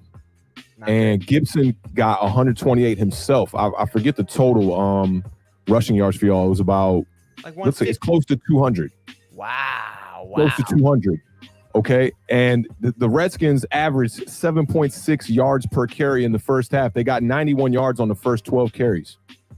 Y'all literally coasted to victory. Yeah, and that's the thing too that I'm kind of upset about is the coasting. Like, I don't know if we didn't score a touchdown. If you were watching the live, I was begging for them to step on the throat. Yeah, he was. He really was. I need to see a little bit more. And this is the thing: is like I don't believe in saying that there's this easy schedule or like winnable games is an acceptable term. Okay, I'll roll winnable games, but then you're gonna hit a stretch where you're gonna play Pittsburgh. You're going to play San Francisco. Like, those are going to be the games where we're really going to see what we're about. And even so, after the bye week, playing the New York Giants is going to be a big game for us because we just played the Dallas Cowboys. The Dallas Cowboys are not the San Francisco 49ers. They're not the Pittsburgh Steelers. The Cowboys have some real trouble. And you know how long it's been to say that the Cowboys are more dysfunctional at this point than the Washington football team? We are the number one of dysfunctionality. We've gotten lucky, man. We've had some health this year that other teams in our division. I mean, all the things that are rumbling around with, the bickering back and forth between each other in the players. Every year, though, with Dallas, this is the first time that we've had that, and the product on the field has also been. Yeah, and look, Mike Nolan still has a job. That dude is I don't know if y'all see. He put hot sauce in his eyes. Okay, look, when I saw the headline, I thought he was crying. I was like, did they fire him? And then I clicked it, and they were talking about he got Tabasco sauce in his eyes, and they had to end the presser short. Come on. Like this, look, I'm telling you, it ain't working out over there in Dallas right now. It's pretty bad. Oh, I want to ask you something, Tim, about the game manager statement you said. Okay, so when a quarterback gets 2 touchdowns, right? Yes. And he's consistently having to convert on 3rd down, would you still consider that game managing? Yeah, that's like the definition of managing a game. Absolutely not. Game managing is handing it off on 1st down for 6 yards, throwing incomplete on 2nd down, and then having your running back bust a 60-yard touchdown on 3rd down. On 3rd, yeah. Okay, well, so look, I wanted to bring up a stat about the 3rd down. His 3rd down and to go was probably really short this I don't know about the to go, but I will tell you this: this is the highest 3rd down conversion rate of the year of any team. That's amazing. Well, we're playing it was 60+%. That's what I know. And New Orleans had it at 60% before that game. Yeah, like I said. And here's the thing. They kneeled out one of the 3rd downs late in the game. So it would have been even better. Yeah, you know what I'm saying? So I think y'all took care of a team. Granted, the Cowboys are struggling. I think y'all took care of them properly because you coasted in the second half. Big time. It got to the point where your offense didn't have to score because your defense was playing so good, man. And look, you don't want to see that, though. You want to see the offense continue. Like the Saints, when the Saints are good, they beat people like 50-7. If the Washington football team can look like the Saints on any given day, won't you take it? Hell yeah. Take it? You know what I'm saying? So let's start with one game here, because you guys got the fluke victory at the beginning of the year. Not fluke, but a miracle comeback. And then this is like your first win since then. So I think that the Washington football team, they're still learning how to win games. Absolutely. And I think this is how you win this particular game because Dallas, once you knock out the quarterback, they showed you that they couldn't put up no points on the board. And even with the quarterback Andy Dalton in the game, they still look like garbage. And then the other thing too is like you get some of these football team fans who are like upset that you won. Because they're like, you gotta get they really want that Trevor Lawrence pick or something like that. And I heard an interesting stat, and to me it's crazy. I want to say it was either 63 or 66. I think it's 66% of the players in the National Football League were drafted between rounds 4 and 7 or undrafted. Wow. It's only like 13% of the league of players right now are actually first-round draft picks. But the numbers, though, I mean, you said rounds 4 through 7 or undrafted. That's a pool of like 1 million people as opposed to rounds 1 through 3, right? But his point, though, is that like the second half of the draft has more players than the first half. You put it like that. It's more important. You're like a lot of people like scoff at like, a trade for like a 5th-round pick or something like that, right? But in reality, these picks from 4th round into the 7th round are way more important than your 1st, 2nd, and 3rd round picks. Shout out Bad Dog. Yeah. Bad Dog, you don't want that, buddy. Every week. Bad Dog. Wait till we come off this bye week, Bad Dog. Washington's going to be healthy. Kyle Allen's going to be ready to go. It's gonna be interesting. I know that's for certain. Hey, that's gonna mix it up. If the Giants go in there and beat y'all again, that's going to mix up the NFC East even more again. I'm just hoping that Dallas, because Dallas plays the Eagles this upcoming week, right? Oh, God. So the Eagles are going to get an extra game out on the Giants if my predictions go right here and we lose to the Bucks, and they should take care of Dallas. All right, so now we've gotten everything we need to talk about on the Washington side of the ball. Because, I know where we are as, an organization and as a team right now. Because sometimes I don't know where we are, bro. Where are we? We're on top of the world. Are we tanking for Trevor? Are we going for the playoffs in this terrible division? What are we doing? I have no idea. You're growing your organization one game at a time. That's what we're doing. Stop giving me that generic stuff, man. Give me a real plan. Like, what are we doing? I want to win. I don't care if we're 4-12 and win the division. I want to win. Hey, I will say this though, y'all. The tight end is showing out now, so y'all might have a guy there. Logan Thomas, he was killing us the first 2 weeks of the year. I know. He was doing the Evan Ingram, man. Drop passes, all that garbage. But the last 2 weeks, touchdowns in both games, making catches. Tim, yeah, man. Beard, you see him as a piece or what? No, I don't see him as a piece. I see him as a holding piece. Like he couldn't be a second. I mean, I wouldn't say he's your starting tight end on a good football team, but he couldn't be a second tight end. No, he could be a second tight end. I mean, I like what I saw eye test wise from him, man. His skill set, some of those short passes he caught, man, like when the defenders go up to tackle him, I can't remember who it was for the Giants, dog, but he ran into a brick wall, man. Like he went to go tackle him. He thought it was going to be one of them routine, I'm going to just take your legs out right into a wall, So I like what I'm seeing out of him. The touchdown catches he got, he went up high and got those catches, man. Like that's what you want to see out of your tight end, a big guy, and nobody's complaining about his blocking. You got Jeremy Sprinkle over there, which we know what that's about. So he said Bad Dog said Jeremy Sprinkle was better than Evan Ingram. Maybe. I mean, that's great today. Problem too, though. Jeremy Sprinkle got a big drop Sprinkle problem. Can't catch nothing. Yeah, that's fact. The field, man. Since Logan Thomas came in balling, and Logan Thomas was a 4th-round quarterback 5 years ago. So he's in the position. I mean, the ceiling is high. But look, we're gonna attack this. David. This off week. We're gonna attack this bye week with some pressure. Get Chase Young gonna get that groin a little extra week of rest. I saw Monique was saying that the Washington football team didn't coast to a victory. They punted the ball twice the whole game. Yeah. Nice. Come on. And look, so this is the thing, though. We're going to talk about the Dallas Cowboys because the Dallas Cowboys are in trouble. Oh, man, it's a fiasco. So it's crazy. They already made their first trade here. They got rid of Everson Griffin today for a conditional 6th-round draft pick to the Detroit Lions. Lions making moves. I like it. I mean, whatever.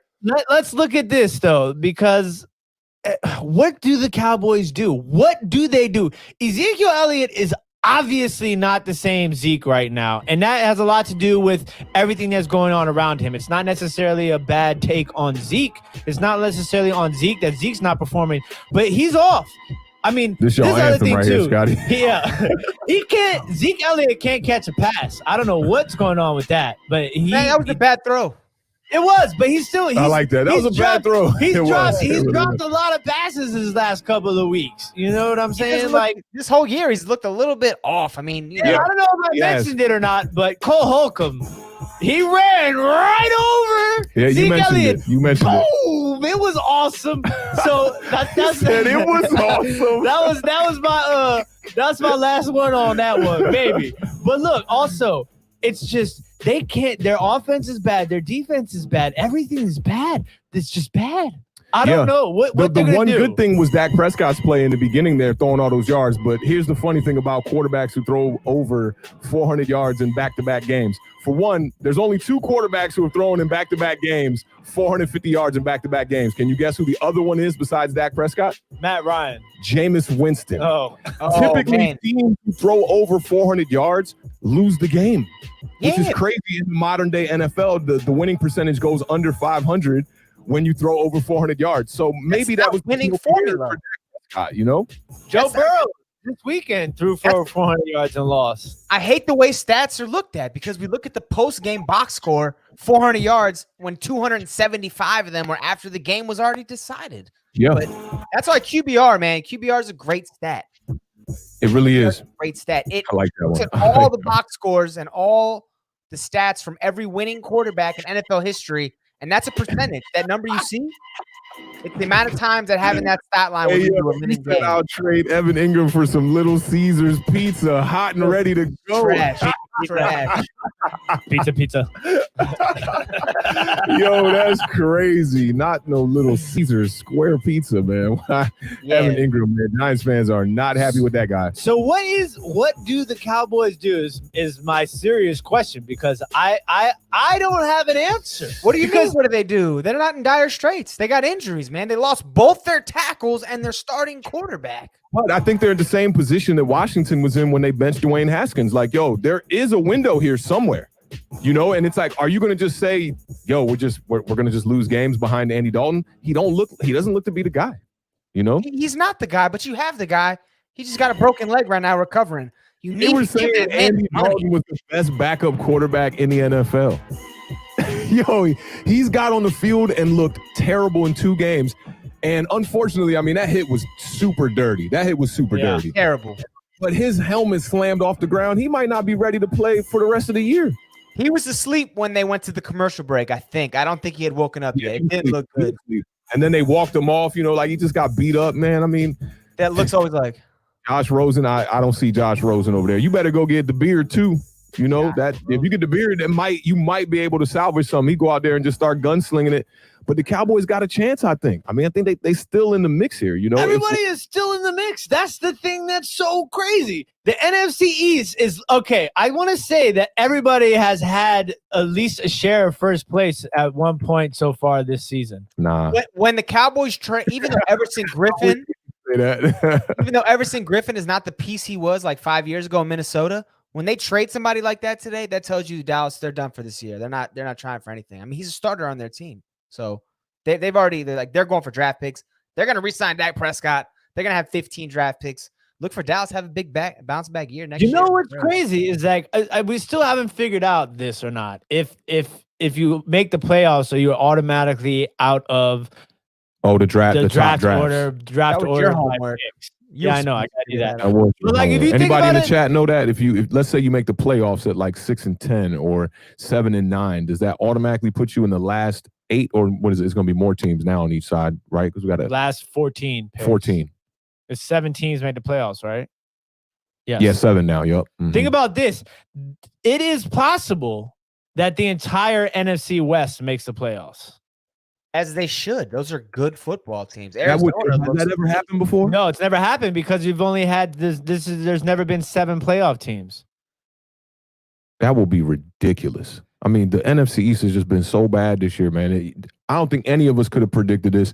And even before the Dak Prescott injury, the Cowboys were looking terrible there. Well, I mean, as I say, I don't think any of us could have predicted this. I did say that the Cowboys were going to start off 0-4 and the Redskins were going to start off 0-8. Not quite. All off. And I picked the Giants at 10-6, which that was foolish, obviously, now in hindsight.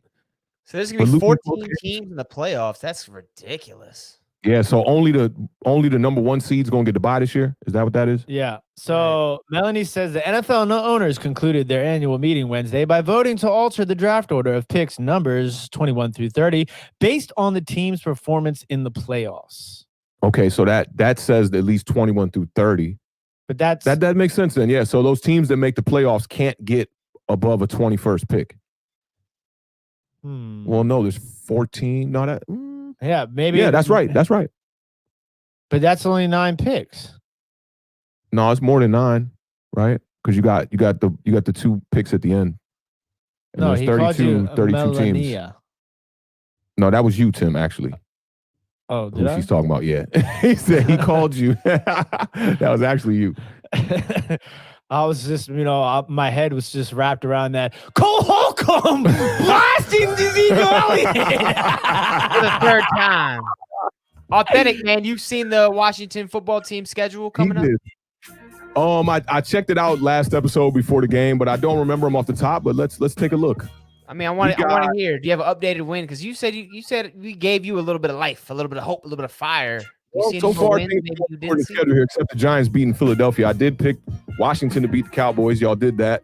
So y'all are going to get the bye, come off the bye, see the Giants, the Lions, the Bengals, and the Cowboys again.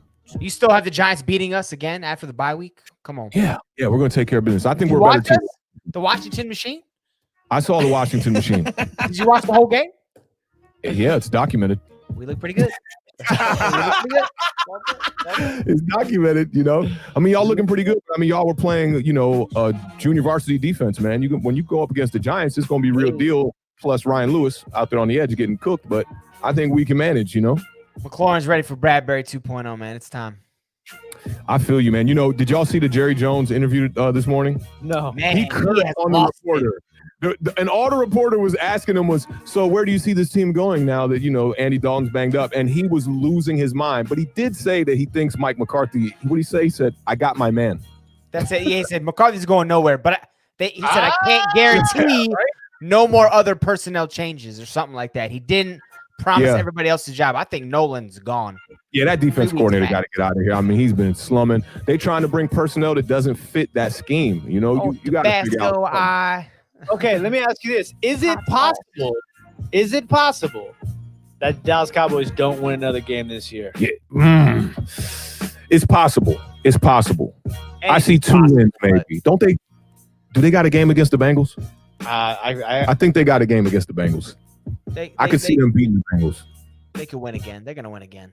No more games. That would be crazy. They do play the Bengals. Hey, graphics. Look at that schedule. Washington, Minnesota. They got some winnable games in there. Bengals. Definitely some winnable games. Yeah. Lions. Yeah, they got some winnable games. They're gonna win at least 3 more. Those are gonna be tough ones, but they. Tell you, they're not gonna beat. I want the Cowboys to beat the Eagles. Yeah, we week. all want the Cowboys to beat the Eagles this week. They won't. I know. Dude, what if Ben DiNucci comes out and wear Ben DiNucci in his Gucci and comes out and does the thing? Oh, his mechanics looked terrible. He's a 7th round pick, baby. From back in the day, yo. You know when you catch the ball in center field and you got a crow hop to try to get it to home plate? Yes. He was crow hopping on his throws, bro. He's little. He didn't look like a big guy. He's kind of small, right? 6'1". I thought he was like 6. He had the good quarterback stature. I feel like Ben DiNucci. I was in the office here at the studio with my small TV, but he didn't look big of stature from the videos. Oh, maybe not. I thought he was typical size. He's 6'2". James Madison, though, FCS powerhouse. I mean, he's coming from good school with good stock. Yo, he looked terrible. He looked like he shouldn't be on a roster. That's how bad he looked. He couldn't sense the pressure. People thinking Daniel Jones can't feel the pressure.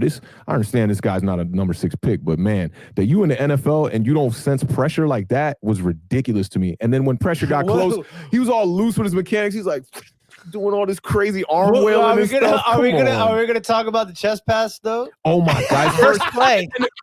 The coaches don't set him up to succeed, man. The first play he gets in the game, and it's a fresh set of downs. First down, this dude catches the snap out of shotgun and throws a chest pass to his running back. Not accurate, I might add. Not accurate at all. And I want to say that fumble have to fall on it. You just not send him up. Yo, run the rock, man. Run the rock. A third-string quarterback comes in the game like that. You remember when Willie Beeman got in the game, man? Coaches didn't know what was going on the set. And he just started improvising and started making plays. You got to get a quarterback in there who's going to be able to improv because, like I was saying during our stream of that game, that kid probably has not took any snaps, man. He probably knows like 15 plays. He's not even the bird team quarterback. Dalton was the bird team, so he's just like the water boy or something. But yeah, it's football. I mean, I think, back to your question that you asked about, what they should do immediately. They got to go get a quarterback. Right now? Why? What are you talking about? You got to go get somebody who you could just be like, look, man, just go out there and try your best. Hey, look, man, just grab a seat real quick, man. Grab a seat, the bro. Skill set to just go out and wing it. Okay. Ryan Fitzpatrick, man, I'm telling you. Nah, they're not doing it. They're not doing that. Look, and you could probably bring him over there for cheap, right? And you could maybe get rid of some players you don't like, send him up to Miami, right? Bring him in there for real cheap and give him 3 games. Because if he can't do it with 3 games, it's over. Why would Miami even get rid of Fitzpatrick, though? I mean, 2 is nothing proven yet. I can give you a great answer for that. This is why they did it.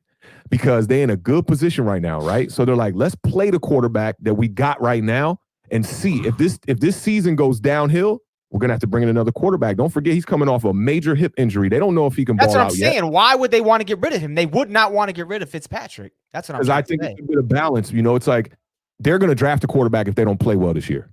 Wait, is Cooper Rush on y'all team? He's on the Giants. He's on the Giants. He's y'all third stringer? Yeah, and I want to say he got promoted to practice squad, like a few things. He's been on and off, I think. But yeah, Jason Garrett brought him over, which they should have kept him over there because when he gets in the game, when somebody goes down, it don't look as bad. You know what I'm saying? But I think Miami has the GM might have some vibes of like, yo, play that quarterback now because I need to know going into the draft. And all, fails, maybe we're fighting for that number 1 pick or we trade for it. Man, y'all got a grip of like quarterbacks. Alex Tanney, Case Kukas. Tanny's not on our roster no more, I don't think. He's not. Oh, no, wait. I'm lying. Kyle Lalletta's the one who we let go. Tanny might be on the roster getting the backup. Joe Webb is out there. You talking about free agents? Yeah. I'm about to say. Drew Stanton. Remember Drew Stanton? Yeah. He came in for Didn't he play for the Cowboys for a little bit? Yeah, I think so. Yeah. Wasn't he the backup when Drew Brees got hurt? I mean, Drew Bledsoe? Drew Brees? I like that. Drew Brees. Kenny got cut preseason. Cooper Rush got cut before the season, I thought. Cooper Rush got cut. They go sign Cooper Rush. Cooper Rush did get cut, but I think the Giants brought him back on the practice squad. Cooper Rush played for the Cowboys too. Yeah. He was there with the Jason Garrett whole system and whatnot. Yeah, he should know what to do. You hear Trevor Lawrence though? Monique, she's saying he's like, I'm not playing for the Jets. Come on, I'm going back to school. Oh yeah, he might pull that Eli. He might pull that Eli and be like, nope, not doing it. I'm right. And then you gotta trade him. I'm not playing for y'all. Do something about it. Hopefully, there's a Phil Rivers they can trade with. You know what I'm saying? I know, right? Yeah. Justin Fields. Justin Fields, yeah, the other quarterback coming out. Ohio State, though, man. I'm not touching those quarterbacks. Hey, that's Bad Dog's rule. That's Bad Dog's. USC, Ohio State, and he had one more school. I can't remember who it was. Just think about how many busts just in the last 10 years. Both those schools you can combine. Can you name them all? Can I name them all? Dwayne Haskins, Troy Smith, Matt Leinart. Who's that one? Matt Leinart. We going USC and Ohio State? Yeah, he's talking about USC too. Yep. Okay. Yeah, I mean Matt Leinart, Matt Barkley. Matt Barkley's still playing. He never really got to play either, man. They didn't give him a true shot. Who did he get drafted by? The Eagles, right? Eagles. Cardell Jones. He was a quarterback. Terrell Pryor. That's Dwayne Haskins' older brother. They look the same on the field. Brian Leftwich's sons. No. Yo, can we talk about Tom Brady really quick? Yeah. In his last 4 weeks, he is leading the NFL in all quarterback statistics. Hey, shout out Bruce Arians, though, man, because the offense was a Bruce Arians offense when they started the season. He's tailored it all the way to Tom Brady and the way they used to do things in New England. But they're clicking all cylinders now. They look good. Yeah, shout out Tom Brady, man. He's the damn coach over there. I swear. Bruce Arians came out and said Tom Brady had nothing to do with getting AB over here. Yeah, right, buddy. Come on. You said like 5 months ago you didn't want to sign him. It's all Brady. Come on now. But Tom Brady's balling, man. And that defense, man, the Bucs defense is super solid, man. That front four flying everywhere, man. And once they cleaned up everything on offense, I mean, Super Bowl pick for the NFC maybe right now with Seattle taking that loss on Monday night. That was my pick from the beginning of the season. I had Tampa Bay. Yeah, and I think a lot of people at Tampa Bay at the beginning of the season seeing Tom Brady come in with these weapons, but then, kind of like has like a bit of a hiccup in the beginning there and people lost faith in them. But yeah, now people back on that train, and yeah, I think that the Tom Brady and the Bucs going to be there, man. Bo Jackson said if I was played during this era, I'd probably be averaging 350. Yeah, I saw that. I did see that quote. I don't know about that, Bo, but maybe. Daniel Jones is averaging 7.6 yards per carry. Oh, that's fire. He's got the 32-yard run in one game and the 80-plus here. Yeah, the 80-yard run will inflate your stats a little bit when you only got like 50 carries a year, but still, that's nice. That's nice. Big facts. Dude, this football season. Pittsburgh Steelers. It's been ridiculous. Pittsburgh Steelers are the last undefeated team in the NFL. Maybe the best. That was a heartbreaker for Seattle, man, on Monday night, man. I swear I saw Russell Wilson crying. Yo, okay. So, all right, I just want to throw this out there. Who wins the NFC West? Seattle. Yeah. Mm-hmm. Easy? Oh, yeah. Okay. Good that they got this loss out the way a little early, too, man. Sometimes that helps you out in the long run. They're better than Arizona, though. Russell Wilson throwing 3 interceptions, that's never going to happen again. Ridiculous. No, I mean, Arizona's defense is kind of underrated. Their secondary is really good. Yeah. And Seattle's defense is their weakest point for the first time in Russell Wilson era. Pass defense especially, too. That pass defense is awful down at the bottom of the league. Now, the one team I like to see more of is the Rams, because the Rams have only played the NFC East and the Bears. So, like, worst teams in the NFC. Yeah. So I like what Jared Goff is doing over there. I do man. too, but I need to see them play some real competition. And then the San Francisco 49ers, they're probably the most inconsistent of the bunch, but when they're good, they're good. Yeah. And they're great coach, man. Shanahan, he knows how to coach a football team, and he knows how to coach against a football team. What about the Rams win against the Bears? Is that a bit proving for you at all? I mean, I know it's just one game in addition to the NFC East wins. Because Bears defense, man, that's top 3 defense. I think it told us more about the Bears than it did maybe the Rams. That the Bears are definitely fraudulent because their offense is just. Who's the last good quarterback for the Chicago Bears? Other than Rex Grossman? Was Rex Grossman good? Yeah. You let him to the Super Bowl. Yeah, their defense took him to the Super Bowl. Snaps. And you remember it was Cedric Benson. Jason Campbell? Right? Another great running back. He was great for them during that year. And Devin Hester, man, who took back, I'll never forget that. He was took back the opening kick of the Super Bowl. What is the announcer's line from that? I can't remember. Devin Hester, you are ridiculous. I don't know. Something along those lines. right? Peyton Manning and the Colts. Yeah, Peyton's I first think Super Bowl. so. I wanna think say. so. So, I mean, that's he a lost good to the question. Saints before. Who or after was that. Mhm. who was the last great Chicago Bears quarterback? I don't think they've ever had a great quarterback. I know, because even back in the say. 80s, man, he was just I love the visor though, man. He used to look cold on the field. He was a mean dude too, wasn't he? He always looked like he was like ready to fight somebody or like. I mean, Yeah, I guess they had were all that kind of scar rough and in tough the like scar on that. his face, man. That was Jay Real Cutler. mean. Jay Cutler. That's the last good quarterback for the Oh Bears. man, I Because got when one they had for you. Brandon Marshall, man, they were top 2 in the league at one point. I remember. Okay. Who? All right, this is a good one. Who played quarterback in between Rex Grossman and Jay Cutler? Kyle Orton. Good one. You're good. Ooh, Kyle Orton Kyle with Orton the was 16. good. He was all right. He was all right. My man said Jimmy- Jim Harbaugh. What happened to Jimmy Clausen played quarterback for them for a little bit too. Talk about Notre Dame. busts, man. Yeah, Yeah. they've been struggling for quarterback position for a while, man. They really have. You never told me that Jimmy Clausen was like 23 years old when he was in high school. He was like 4 years older than everybody else. That's why he was such a good recruit. I don't know Fake about Brandon that. Weeden vibes. Look it up, man. He was born in like Man. 88. Man, boys. Remember Cade McNown Oh yeah. from UCLA? Brian Greasy, Rex Grossman, Todd Collins, Todd Caleb Collins. Haney. Ooh. Josh McCown. They don't need quarterbacks. They play defense. They play True. defense. They had Hester. They're good. Imagine Barkley. if they had a quarterback. But Nick Foles, I think, could be that guy. We need to see more out of him over there. But the problem with Nick Foles is outside of Philadelphia, he hasn't done anything. Who is the best quarterback in the NFC East? I think we can all agree. Carson Wentz. Yeah. Carson Wentz is the best. That quarterback Thursday in the night showing, man, NFC 2 East. fourth quarters in a row. That dude's ball. We know what he's capable of, too. So it's like you really don't need to see too much more. You know he can turn the ball over a lot, but you also know he can make spectacular plays at the same time. Yeah, I mean, Dak Prescott, he's right there when he's healthy. Oh, if we're counting Dak, yeah, I mean, Yeah, but if we're Dak's not- healthy, I would say Dak. But at this moment, I go Carson Wentz. Dak is not walking through those doors anytime soon. Dak, Not another going one- anywhere. I don't know if we're gonna see him in a Cowboys uniform, man, when he comes back. I don't know. I don't You know? understand why people like. I don't know why they wouldn't re-sign the guy just because of the injury.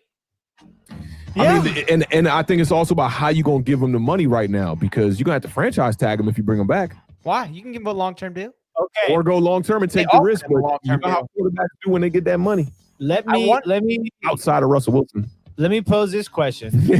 Do the Dallas, because we didn't really get a chance to talk about trade deadline. Do the Dallas Cowboys maybe trade Amari Cooper at the deadline? Can't do it. Nah.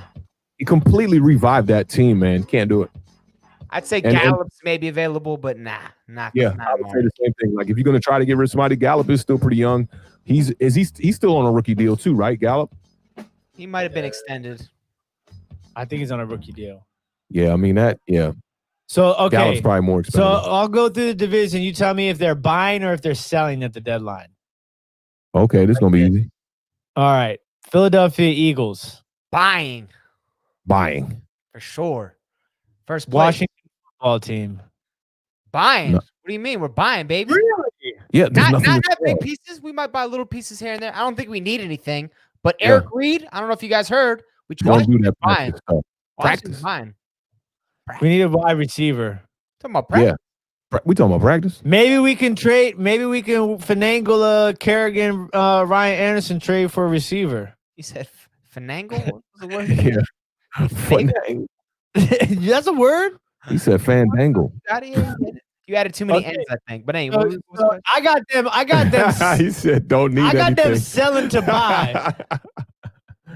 Selling to buy. All right, I'll Wh- take that. I think y'all are buyers, man. I mean, there's Butterfly, nothing to man, sell. when I- What else? Kerrigan, Landon Ryan Collins Anderson, has got the highest contract of all safeties, playing like straight doo-doo, just blew his knee out or whatever. Achilles. Achilles, he's out for the year. Yeah, we can't trade him. We got Cameron Curl. That's why we tried to get Eric Reed. I mean, we're gonna buy, but we're not gonna spend heavy because we know we're not winning anything this year. So I'm talking about little pieces here and there, but there's no big. You're not All gonna right. get a big name right now. New York Giants, buying or selling? And man, I think it's the same kind of thing. It's like we're going to be buying, selling what we can, but there's not a lot to sell. Maybe Golden Tate. We got rid of Marcus Golden. That was a part of the selling process. Anybody else? I'm selling. Evan Ingram. Who's going to want him? I was telling Taylor, I don't even know if we can get a 5th round pick for that guy. Oh, there's absolutely no way you get a fifth round. Yeah, pick. so it's like, do you just keep him around? I don't know. That contract. I told you it's that the last contract of Reese's tenure with the Giants as the GM. Your teams are built on late round draft picks these days. So if you're really selling, we talked about this earlier, Awthentik, those 28-year-old defensive guys, the Blake Martinez's, the Bradberries, like the guys who might not be there, those are the ones you would sell on right now if you're really selling. It's going to be tough, man, because a guy like Bradberry, I don't think you could do that. You're going to have to re-sign him, if anything, because he came in on a free agent deal. So you're going to have to re-sign him. But that guy's top 5 cornerbacks in the league right now. And the Giants got to find a way to get him back. If you get a first-round pick for him, you wouldn't take it tomorrow? I would maybe take the first round. Yeah, I would take the first round. Nobody's giving you a first but round. I don't think anybody would give a first round. Second-round pick. And you'd have to re-sign him to then make that trade. I think he's just going to be on this team. We'll re-sign him, give him a better deal. Blake Martinez, I think he's going to have to stay around. Maybe those guys will turn into the veterans that help lead this team, kind of like what they tried to do with Logan Ryan, bringing him in as a veteran piece in the secondary. Maybe James Bradberry could start and play that role. And the Giants definitely got to address cornerback, man. I mean, I think in the draft, we got to get a corner, we got to get a tight end, we got to get a wide receiver. We got to get one who doesn't like armed robbery or anything like that. Yeah, I mean, now we're looking at 2 picks coming out of Georgia that might be just complete failures for the Giants. We know that the Baker situation is pretty much over with. Giants haven't drafted well, and look at Eli Apple got released today by the Carolina Panthers, surprisingly. A lot of first-round picks, Giants, in the last 10 years that have not done very well. Oh, it's been ugly. It's been ugly. Thank God. And then the Dallas Cowboys. Yeah, Simon Coleman, that's very true, man. Bradberry 27, Martinez 26. They're not that old. Just building those pieces with the younger players. I think Jabril Peppers is another guy you got to assess in this too, because he's kind of young, hasn't played a whole lot of football, but the injuries have definitely been there for him this year. And I don't know, maybe he's a guy we can get rid of. Because if you pick like 3 years, we're competitive. Signing guys that are 22, 23, all right. 27, 28, 29, different stories. So, I mean, I got to look at these guys' ages to really say who you're going to sell on the Giants and who you want to keep around for that next run. This is another one that people are talking about with Leonard Williams. I'd like to see Leonard Williams, get a new deal with New York, man. That dude is a great centerpiece. And I think that Dexter Lawrence is benefiting from having a guy like that, right next to him. I mean, that is just working out well for us. So a couple of these guys, I think we're going to need to re-sign unless we want to turn into, modern day Browns, which I don't want to see New York fall to that. We got to figure out ways to go up, not down. You're right about that. I mean, retention, because, you let these guys go or you trade it for picks, you're opening holes up again that you got to fill. So it's like, all right, I get a draft pick, cool. But now I got a hole in the team I got to fill up. So it's always give and take. Big facts. DeBeer, do you got anything else you want to question us with, man? We're going to get up out of here. I'm good. Sorry to hold you guys. He said, no, I'm good. I like it. I appreciate that, man. I never get asked anything on this show. There's a couple of things that just, I felt like there's a lot of – we're at this point right now in the season where there's a lot that's going to be going on, and it's going to happen really fast. With the trade deadline, the bye week starting, divisional matchups really heating up here in the stretch. Like, there's going to be a lot going on. So I think it's important, we keep our eyes open, our ears open, and our heads and minds open, really, to what couldn't possibly happen and how this season is going to start to evolve starting now. This NFC East division the NFC East division is 2020 in a nutshell. Yeah, that's facts. So it's just going to be interesting to see how things turn out, because typically at this point in the stage, we're all talking about draft picks in any other circumstances, but we're all still have a chance to win it. One of these teams is going to host a playoff game, man, and that is going to be embarrassing. Well, I mean, Scotty Boomz thinks the Eagles are going to win 11 in a row here, so. Hey. They will. 10 more wins away. I'm glad we saved these shows. You guys can come back and watch these, and then you owe me something, dinner. I'm going to go to log in a week when they lose, and then password change, Authentic in the Beard content. We'll take his winter vacation off for a month. Man, go ahead and send him out of here, Awthentik, man. Give him something last to think about. Hey, man, just want to appreciate and thank everybody for jumping in this chat tonight, man. We're building something strong here with Authentik in the Beard and my man, Scotty Boomz. Got a major guest announcement we're going to announce here in a couple of weeks, man. So stay tuned to the show, man. We got a bunch of people coming on, some very interesting guests, and I can't, let the surprise out the gift box quite yet. But definitely building the channel, and we appreciate y'all just being a part of this, man. Giants family, I saw a lot of y'all in here tonight. Appreciate y'all being in here. Washington folks from around the way, man. We appreciate y'all, man. You got to let me know when the guests come so I can dress up instead of this like my hoodie. And you'll know first. You'll know first, man. You'll know first. The beard, man. Send them off right. Shout out to everybody who was watching us on Facebook, Twitch, Periscope, and the YouTubes. Don't forget to hit that thumbs up for us. Subscribe, hit the notification bell, share with all your friends and your family. And stay tuned because we're going to have some new and exciting stuff coming soon. And we're going to be doing more of these live game streams. It's a lot of fun. We enjoy it, and we hope you guys enjoy it. Thank you, as always, for the love and the support. And we're looking forward to seeing you guys on Thursday. We're back in 2 days, 7 p.m. Eastern Standard Time. Same place, Awthentik in the Beard. Shout out Mike Simone. My man gave me a notebook today, so I don't have to steal computer paper from work anymore. I can just shout out Simone. That was a great grab, and I'm happy to have that in my life at this point. That's your rhyme book? You got the bars in there? I got some bars. You want some bars? Hey, my man. Freestyle Fridays on Friday. Check us out, our newest podcast. No, just kidding. Hey, thanks again. Sunday was awesome. There was like 500 people that came out. Checked us out. We're going to do it again this Sunday. We're going to be back Thursday, though, for our preview show of some more NFC East matchups. Hope you guys have a beautiful evening. We'll see you in about 48 hours. Best division in football.